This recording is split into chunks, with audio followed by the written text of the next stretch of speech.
She had walked that short stretch from the bus stop to her front door dozens of times.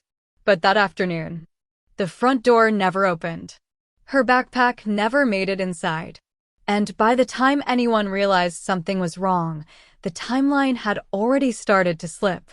At 3:42 p.m., the yellow bus hissed to a stop at the corner like it always did. The same folding doors. The same squeal of brakes. The same slow shuffle of kids stepping down onto the curb, already thinking about snacks and homework and the comfort of home just a few houses away. She stepped off third in line. Pink backpack. White sneakers. The small silver key on a blue lanyard swinging lightly against her jacket zipper. Routine. Predictable. Safe.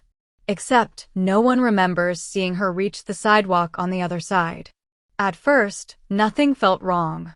Her mother was in the kitchen at 3:50, rinsing strawberries in the sink, half listening for the familiar sound of the front door opening. There was a rhythm to their afternoons. The door would click. The backpack would drop. A quick "I'm home." It never came. At 4:02 p.m., the strawberries were still sitting in the colander. At 4:07, her mother glanced at the clock. At 4:10, she checked the front window. The street looked completely normal. And that, investigators would later say, was the first problem. Because nothing about that street suggested a child had just vanished into thin air. When her mother opened the front door and stepped onto the porch, the air felt strangely still. No backpack on the steps. No dropped hair tie. No scuff marks near the walkway. Just quiet. Too quiet. The bus company confirmed the drop-off within the hour. The driver was certain. She had stepped off with the others. Nothing unusual. Nothing that stood out. But the distance from the stop to her front door was less than 90 seconds on foot. Even slowly. Even distracted. Even stopping to tie a shoe. So where did those 90 seconds go? By early evening, neighbors were outside, voices low, scanning the street as patrol cars rolled in one by one. Flashing lights painted slow red streaks across the same pavement she had walked so many times before. Search teams started with the obvious. The route home. The yards. The nearby alley. Nothing. No backpack. No footprints in the soft dirt near the curb.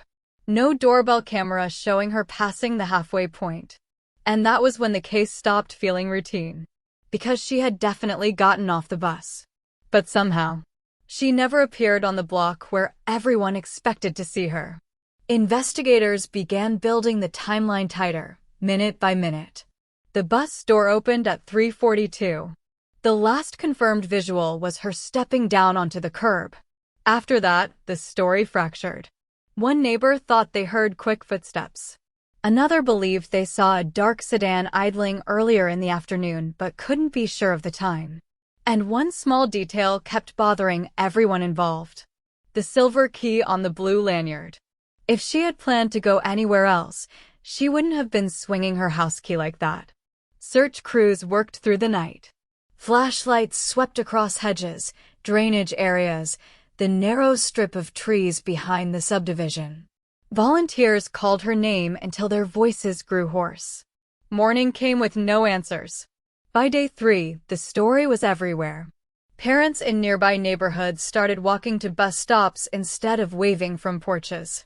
School pickup lines doubled in length. Group chats filled with the same uneasy question. How do you disappear in less than 2 minutes? Then, on the 6th day, something shifted. A neighbor reviewing older security footage noticed something investigators had missed the first time, not because it wasn't there, but because no one had known to look for it. At 3:41 p.m., 1 minute before the bus arrived, a vehicle rolled slowly past the stop. Not unusual on its own. Except it came back. At 3:43 p.m., 30 seconds after the children stepped off. The footage didn't show what happened next. Just the car easing forward, then out of frame. Quiet. Controlled. Easy to overlook. Investigators would later describe that moment as the first true break in the case. But for her family, the longest days were still ahead. Weeks passed. Search grids expanded. Tips flooded in, most leading nowhere. Until week 6. When the call finally came, she was found alive. Disoriented. Exhausted. Deeply shaken. But alive. And the detail that stayed with everyone wasn't what she said. It was what she couldn't.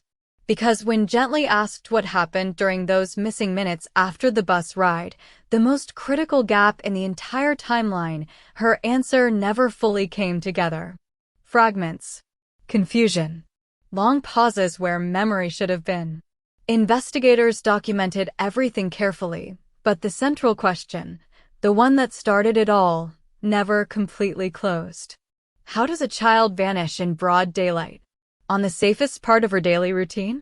The street still looks the same now. The bus still stops at the corner.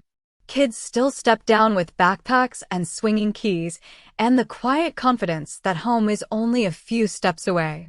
But the adults on that block don't watch the same way anymore. Because the hardest lesson in this case wasn't about strangers or shadows or unfamiliar places.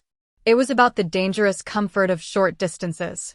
The moments we stop watching closely. The routines we trust a little too much. If there's one thing this story leaves behind, it's this. Pay attention to the almost home moments. Walk the short routes. Notice the quiet gaps. And if anything feels even slightly off, trust that instinct immediately. Because sometimes the most critical window is less than 90 seconds wide. If this story made your chest tighten even a little, don't just scroll past it. Share this with someone who still believes short distances are always safe. Talk to the parents in your circle. Walk the route once in a while instead of assuming it's fine. Small habits close the gaps that cases like this slip through. And if you want more awareness stories that sharpen your instincts and keep these real-world warning signs in focus, subscribe and stay with me. Because sometimes the difference between safe and missing is a routine no one thought to question.